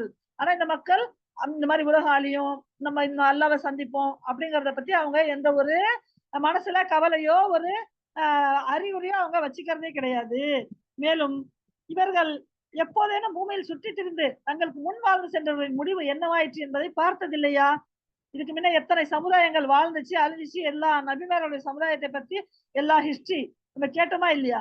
நீங்க இதெல்லாம் பாத்தீங்களா, கேட்டீங்களா, புரிஞ்சீங்களா? இவர்கள் அவர்களை விட அதிகம் வலிமை வாய்ந்தவர்களா இருந்தார்கள். அவங்க என்ன செஞ்சாங்க? நம்ம எல்லாம் பூமியை தோண்டி அதுல பவுண்டேஷன் போடுறோம். அவங்க என்ன செஞ்சாங்க? மலையை குடைஞ்சு அதுக்குள்ள எல்லாம் வாழ்ந்தாங்க இல்லையா? அவங்க எப்படி பூமியை நன்கு பண்படுத்தினார்கள். மேலும் இவர்களை காட்டிலும் அதிகமாக அவரில் அதில் பலமான வாழ்க்கையை நிர்மாணித்தார்கள். மலையை குடைஞ்சு குடைஞ்சு அதுல ஒரு வீடை கட்டிக்கிட்டு அது என்ன அரபு நாட்டுல நிறைய மலைக்குன்றுகள் தான். அதுல வந்து அவங்க வாழமான வாழ்க்கையை நிர்மாணித்தார்கள். அவர்களிடம் அவருடைய தூதர்கள் தெளிவான சான்றுகளை கொண்டு வந்தார்கள். அவங்க என்ன சொன்னாங்க? தூதர்கள் வந்தாங்க, வந்து இந்த மாதிரி செய்யாதீங்க அப்படின்னு சொல்லிட்டு சொன்னாங்க. அவங்களுடைய அதிகமான பலத்தை கண்டு அவங்க ரொம்ப பெருமையில இருந்தாங்க. அந்த மாதிரி பெருமையில இருக்காதீங்கன்னு சொன்னாங்க. ஆனா அல்லாஹ் அவர்களுக்கு அக்கிரமம் புரிபவனாக இருந்ததில்லை. ஆனால் தமக்குத்தாமே அவர்கள் அக்கிரமம் புரிந்து கொண்டிருந்தார்கள். அப்ப அந்த ஷுவைப் நபியுடைய காலத்துல அந்த வந்துச்சுல அந்த காற்று, அதெல்லாம் அவங்க அந்த மலைக்குள்ள வீட்டை நோண்டி நோண்டி வீடு கட்டிக்கிட்டு இருந்தாங்களா இல்லையா? அதுக்குள்ள தூங்கிட்டு இருந்தவங்கள கூட அந்த காத்து உள்ள போய் வெளியே எடுத்துட்டு வந்து அவங்க தலையை மட்டும் அப்படியே சுரட்டி பிச்சு அவங்கள தூக்கி மேல வானத்துல கொண்டு போய் குப்புற பூமியில அடிச்சுச்சான். அதாவது வேற இருந்த தலை அருந்த மரமாக அவங்க விழுந்து கிடந்தாங்க அப்படின்னு சொல்லிட்டு நம்ம பாக்குறோம். அப்ப நீங்க செஞ்ச அநியாயம் உங்களுக்கு எப்படி அதுக்கு பதிலா கிடைச்சுன்னு பாத்துக்கிட்டீங்கல்ல, எப்ப நீங்க புரிஞ்சுக்க மாட்டீங்களா? இப்ப நம்மளுக்காக டைரக்டா எல்லாம் கேள்வி கேட்கிறோம். அந்த மாதிரி உள்ளவங்களை நான் எப்படி அழிச்சேன், நீங்க புரிஞ்சுக்கலையா? அதை பத்தி இறுதியில் யார் ஒருத்தங்க தீவினைகள் செய்து வந்தார்களோ அவருடைய இறுதி முடிவு மிகவும் தீயதாகிவிட்டது. அல்லாவை விட்டுவிட்டு அநியாயமாக அடுத்தவங்களை வணங்கினதும் இன்னும் மக்களுக்கிடையே நீதி இல்லாம நடந்ததும் அவங்களுக்கு ரொம்ப கெட்டதாயிடுச்சு. அவர்கள் அல்லாஹ்வுடைய வசனங்களை பொய் என்று கூறி அவற்றை பரிகாசம் செய்து இருந்தார்கள். இந்த வேத வசனங்களை சொல்லப்பட்டா அவங்க அதை பற்றி கேலி செஞ்சாங்க. அல்லாஹ் தான் படைப்புகளை முதன்முறையாக படைக்கின்றான், பின்னர் அவனே அதை மீண்டும் படைப்பான். அவன் பக்கமே நீங்கள் திரும்பி கொண்டு செல்லப்படுவீர்கள். நிச்சயமாக அல்லாஹ் தான் நம்மள படைச்சான் முதல்ல. அப்புறம் மறுபடியும் நம்மள கொண்டு போய் பூமிக்குள்ள புதைக்க சொல்றான். மறுபடியும் நம்மள அவனே திருப்பி கொண்டு வருவான். இது நீங்க உங்களுக்கு என்ன சந்தேகமா இருக்கா இதுல? மேலும் அந்த நேரம் வரும் நாளில் குற்றவாளிகள் நிலை குலைந்து போய் விடுவார்கள். அப்படி எழுப்பி வான்னு சொல்லி ஒரு சூர் ஊதப்பட்ட உடனே எல்லா கபரும் வெளியாகி மக்கள் கபர்ல இருந்து எல்லாரும் அடிச்சு மோதிக்கிட்டு எங்க போவாங்க? அந்த மோச மைதானத்துல அப்படியே வரிசையா நிலை குலைந்து நிப்பாங்க. அவர்கள் ஏற்படுத்தியிருந்த இணை கடவுளர்களில் யாரும் அவர்களுக்கு பரிந்து உரைக்கக்கூடியவர்களாக இருக்க மாட்டார்கள். இங்க அவங்க வணங்கிக்கிட்டு இருந்த அல்லது நம்பிக்கிட்டு இருந்த எந்த ஒரு கடவுளும் எந்த ஒரு சிபாரிசாங்க வந்து இருக்க மாட்டாங்க. அவர்கள் தங்களுடைய இணை கடவுள்களை நிராகரிப்பவர்களாக ஆகிவிடுவார்கள். யாருக்கெல்லாம் அவங்க அல்லாவுக்கு இணையா இவங்க எங்களை காப்பாற்றுவாங்க காப்பாற்றுவாங்க காப்பாற்றுவாங்கன்னு நினைச்சிட்டு இருந்தாங்களோ அவங்கள பார்த்து இவங்களே சொல்லுவாங்க, நம்ம கூட இந்த ஆள நிக்குது, இது எங்க நம்மள காப்பாத்த போகுது அப்படின்னு அவங்களே அவங்களுக்கு எதிரி ஆயிடுவாங்க. அந்நேரம் வரும் நாளில் எல்லா மனிதர்களும் தனித்தனி குழுவாக பிரிந்து போவார்கள். எல்லா நபிமார்கள் ஒரு பக்கம், நயவஞ்சகர்கள் ஒரு பக்கம், முனாஃபிக்குகள் ஒரு பக்கம், முஸ்லிம்கள் ஒரு பக்கம், திருடன் ஒரு பக்கம், ஜினா செஞ்சவங்க ஒரு பக்கம், எல்லாருமே குழு குழுவா பிரிந்து போவார்கள். யார் ஒருத்தங்க நம்பிக்கை கொண்டு நல்ல செயல் புரிந்துள்ளார்களோ அவர்கள் சுவனத் தோட்டத்தில் மகிழ்ச்சியுடனும் இன்பத்துடனும் தங்க வைக்கப்படுவார்கள். எல்லா கெட்டவங்களையும் ஒதுக்கிட்ட பின்னால அல்லாஹ் சுப்ஹானஹு வ தஆலா நல்லவங்களை மட்டும் கொண்டு போய் அவங்கள இன்பத்தோட சொர்க்கத்துல சேர்த்து வச்சிருவான். மேலும் யார் ஒருத்தருங்க நிராகரித்தார்களோ மேலும் நம்முடைய வசனங்களையும் மறுமை சந்திப்பையும் பொய் என்று கூறி இருந்தார்களோ அவர்கள் வேதனையில் கொண்டு வந்து நிறுத்தப்படுவார்கள். வாங்க வாங்க, இப்ப எல்லாரும் வந்துட்டீங்களா? அல்லாஹ்வை நிராகரிச்சீங்கல்ல, என்னுடைய வசனங்களை நீங்க பொய்ப்படுத்துனீங்கல்ல, மறுமையா? இந்த உலகத்துல பிறக்கிறோம், வாழ்றோம், என்ஜாய் பண்றோம், நல்லா அனுபவிக்கிறோம், போய் சேர்றோம். அதுக்கப்புறம் என்ன இருக்கு? இப்ப வந்துருச்சு. என்ன இருக்குங்கிறது வந்துருச்சு. இப்ப வேதனை கண் முன்னால வந்துருச்சு. கொண்டு வந்து நிறுத்தப்படுவார்கள் அந்த அல்லாஹ்வுடைய திருமுன். எனவே துதியுங்கள் அல்லாஹ்வை நீங்கள் மாலை நேரத்தை அடையும் போதும், காலை நேரத்தை அடையும் போதும். ஏன் காலையும் மாலையுங்கிறது அவ்வளவு பெரிய ஒரு அற்புதமான ஒரு விஷயம். சூரியன் மறையிறதும், சூரியன் கிளம்புறதும் நம்மளுக்கு ஒரு ஆசானா இருக்கு. ஆனா அது அவ்வளவு பெரிய ஒரு மகத்துவம் வாய்ந்த நேரம். அதனால நீங்க அந்த நேரத்துல அல்லாஹ்வை தஸ்பீஹ் செய்யுங்கள். மேலும் வானங்களிலும் பூமியிலும் புகழ் அனைத்தும் அவனுக்கே உரியது. மேலும் துதியுங்கள் அவனையே. நீங்கள் பிற்பகலிலும் மதிய வேலையை அடையும் போதும், அசர் நேரத்துல சூரியன் கொஞ்சமாவது மஞ்சளிக்க போதா இல்லையா? அதுக்கு முன்ன நீங்க அசரை தொழுது முடிச்சிருங்க. இன்னும் உச்சி நேரத்தை விட்டுட்டு சூரியன் சாய ஆரம்பிக்கும் போது நுகரை நீங்க தொழுவுங்க. அவனுடைய புகழ் பாடுங்கள். மேலும் அவன் உயிர் உள்ளவற்றை உயிர் இல்லாதவற்றில் இருந்து வெளிப்படுத்துகின்றான். முட்டையிலிருந்து அல்லாஹ் சுப்ஹானஹு வ தஆலா ஒரு குஞ்சியை கொண்டு வந்துடுறான். ஒரு வித்துல இருந்து அல்லாஹ் சுப்ஹானஹு வ தஆலா ஒரு செடியை கொண்டு வந்துடுறான். ஒரு பலாக்கொட்டையில இருந்து பலா மரம் உருவாகுது. எவ்வளோ பெருசு! ஆலமரம் எதுல இருந்து உருவாகுது இல்லையா? அப்ப ஒண்ணுமில்லாததுல இருந்து உயிர் இல்லாததுல இருந்து உயிர் உள்ளதை வெளிப்படுத்துகின்றான். மேலும் பூமி இறந்து போனதன் பின்னர் அதற்கு உயிர் ஊட்டுகின்றான். நல்ல வெயில்ல காஞ்சி அப்படியே ஒரே வெடிச்சு போய் அப்படி கிடக்குற அந்த பூமி என்ன ஆகுது? ஒரு மழை பெஞ்ச உடனே உயிரை வந்து என்னென்னலாம் கொட்டி கிடக்குதோ பூமிக்குள்ள, நம்ம என்னென்னலாம் சாப்பிட்டு போட்டிருக்கோமோ எல்லாமே முளைய ஆரம்பிச்சிருது. இதே மாதிரிதான் நீங்களும் மரணமான நிலையிலிருந்து வெளிக்கொண்டு வரப்படுவீர்கள். கபர்ல இருந்து இதே மாதிரிதான். எப்படி செடி வித்துக்குள்ள இருந்து வருதோ, முட்டைக்குள்ள இருந்து குஞ்சு வருதோ, அதே மாதிரி அந்த கபர் பிளந்து வெளியே கொண்டு வரப்படுவீர்கள். மேலும் அவனுடைய சான்றுகளில் ஒன்று அவன் உங்களை மண்ணிலிருந்து படைத்திருப்பதாகும். மண்ணுன்னா டைரக்டா மண்ணுல இருந்து படைக்கிறது இல்லை. மண்ணின் சத்திலிருந்து அல்லாஹ் சுப்ஹானஹு வ தஆலா மனிதனை படைக்கிறான். பின்னர் நீங்கள் திடீரென மனிதர்களாக இருக்கின்றீர்கள். பூமியில் பரவி சென்று கொண்டிருக்கிறீர்கள். அப்படியே பூமி எந்த ஊரு எங்க பாருங்க டெவலப்மெண்ட் ஏரியா தான். எங்க பாருங்க மக்கள் தான். எங்க பாருங்க அதுலயும் என்ன மும்பைக்கா தடுக்கன் ட்ரெயின் எங்க போதோ அப்படியே நெல்லிக்காய் மூட்டைய அல்லது இந்த எலுமிச்சை மூட்டைய பிரிச்சு கொட்டினா மாதிரி மக்கள் கொட்டிக்கிட்டு தான் இருக்கு ட்ரெயின். மக்கள் போய்கிட்டு தான் இருக்காங்க. ரயில்வே போய்கிட்டு தான் இருக்கு. எவ்வளவு தூரம் சுபஹானல்லாஹ். இல்ல இத பார்த்தே நம்மளுக்கு மனசு அசந்துடுது. ஆனா உலகத்துல எங்க பார்த்தாலும் இப்படிதான் இருக்காங்க மக்கள். அப்படி நீங்க திடீரென்று மனிதராக மாறுகின்றீர்கள். திடீரென்று பரவி சென்று கொண்டே இருக்கின்றீர்கள் பூமியில். மேலும் அவனுடைய சான்றுகளில் இதுவும் ஒன்றாகும். அவன் உங்களுக்காக உங்கள் இனத்திலிருந்தே மனைவியை படைத்தான். உங்களுக்காக ஆடு மாடு குதிரையை கல்யாணம் பண்ணீங்க நல்லா சொல்ல. அல்லாஹ் உங்களிலிருந்தே உங்கள் மனைவியரை படைத்தான். உங்கள் விழா எலும்பிலிருந்து உங்களுடைய மனைவியை படைத்தான். எதுக்காக? நீங்கள் அவர்களிடம் அமைதி பெற வேண்டும் என்பதற்காக. நீங்க உலகத்துல எங்க வேணாலும் போங்க, அந்த மனைவி கிட்ட அமைதி உங்களுக்கு கிடைக்குது. அந்த மனைவி அந்த கணவர்கிட்ட கிடைக்கிற அமைதி வேற எங்கேயாவது கிடைக்குமா? கிடைக்கவே கிடைக்காது. அதுக்காக நீங்க அல்லாஹ் கிட்ட கோடி நன்றி சொன்னாலும் அது கம்மிதாங்க. என்ன கேட்கிற சகோதரிகள், நீங்க அதை நல்லா மனசுல உணர்ந்து பாருங்களேன். சுபஹானல்லாஹ், அல்ஹம்துலில்லாஹ், அல்லாஹ் அக்பர் இல்லையா? அல்லாஹ் சுப்ஹானஹு வ தஆலா பசியை எப்படி வச்சிருக்கானோ அதே மாதிரிதான் ஒரு ஏக்கத்தை தாகத்தையும் வச்சிருக்கான். அல்லாஹ் சுப்ஹானஹு வ தஆலா அதுக்காக ஒரு விளைவையும் வச்சிருக்கான். எதுக்காக? நீங்க அமைதி பெற வேண்டும்.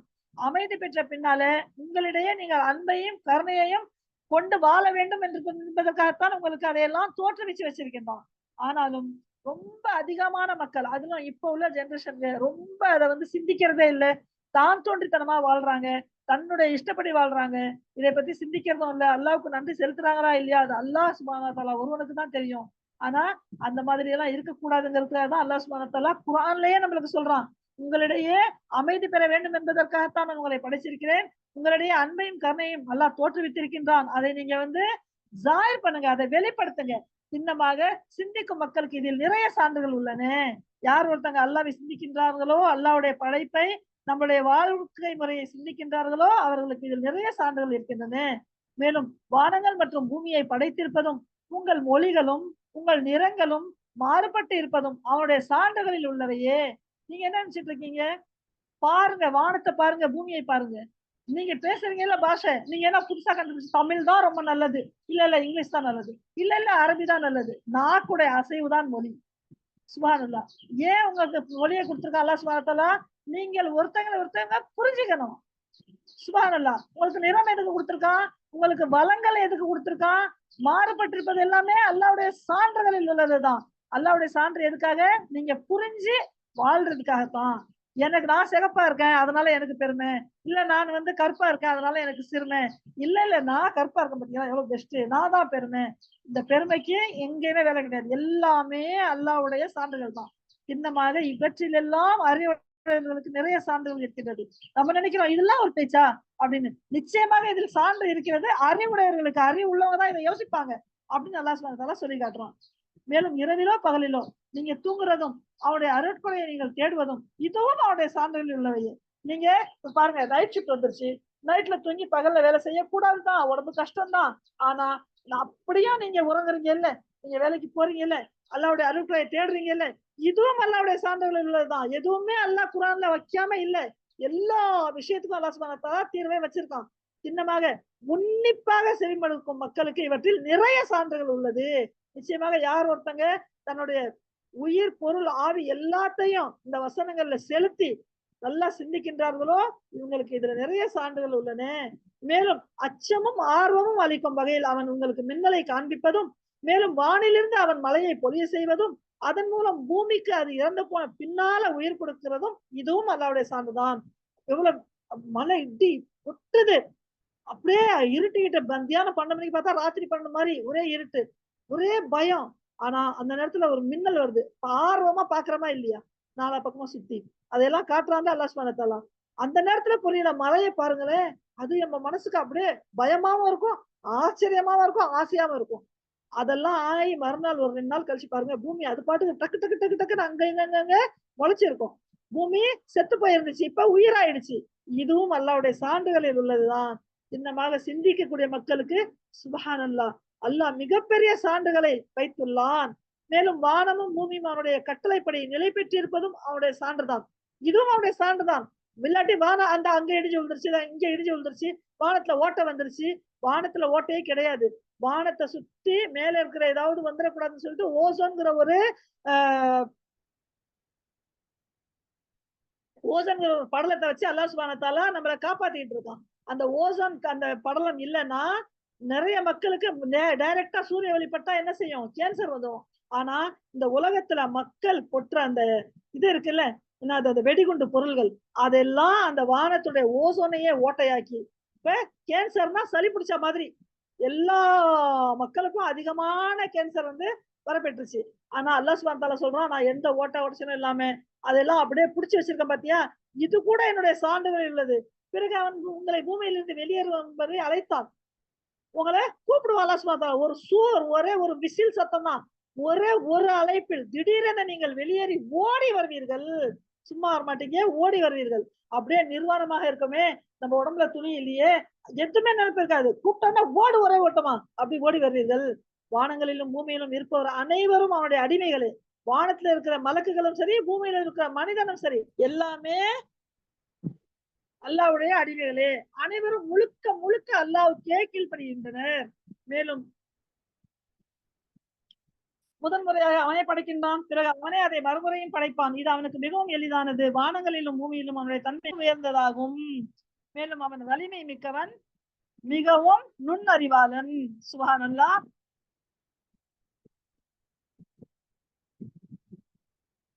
30ல 27 வசனங்கள் முடிஞ்சிருச்சு. இன்ஷா அல்லாஹ் என்னுடைய நேரம் முடிந்து விட்டதால் நான் இத்தோடு என்னுடைய உரையை முடிக்கிறேன். வாஹிரு தாவானா அல்ஹம்துலில்லாஹி ரப்பில் ஆலமீன். அல்லாஹ் சுப்ஹானஹு வ தஆலா சொன்னதை விடவும் அதிகமாக கேட்பதற்கும், கேட்பதை விட அதிகமாக செயல்படுவதற்கும் நம்மளுக்கு அல்லாஹ் உதவி செய்வானாக. இன்னும் ربنا تقبل منا صلاتنا صيامنا ركوعنا سجودنا تلاوتنا في القرآن الحمد لله رب العالمين برحمتك يا ارحم الراحمين. யா அல்லாஹ், எங்கள் அனைவருடைய பாவங்களை மன்னித்து எங்கள் அனைவரையும் சொர்க்க சூழலில் ஒன்றிணைப்பாயாக. நாங்கள் ஓதிய அனைத்து வசனங்களையும் சிந்தித்து சீர்தூக்கி பார்த்து அதில் உள்ள நல்லவற்றை எல்லாம் எடுத்துக்கொண்டு அதில் உள்ள தீயதில் நாம் விலகி இருக்க எங்களுக்கு அருள் புரிவாயாக. ஆகிரு தாவானா அல்ஹம்துலில்லாஹி ரப்பில் ஆலமீன். அஸ்ஸலாமு அலைக்கும் வரஹ்மத்துல்லாஹி வபரகாத்துஹு. சுப்ஹானக அல்லாஹும்ம வ பிஹம்திக அஷ்ஹது அன் லா இலாஹா இல்லா அன்த நஸ்தக்ஃபிருக வ நத்தூபு இலைக். சுப்ஹான ரப்பிக ரப்பில் இஸ்ஸத்தி அம்மா யசிஃபூன் வ ஸலாமுன் அலல் முர்ஸலீன் வல்ஹம்துலில்லாஹி ரப்பில் ஆலமீன். அஸ்ஸலாமு அலைக்கும்.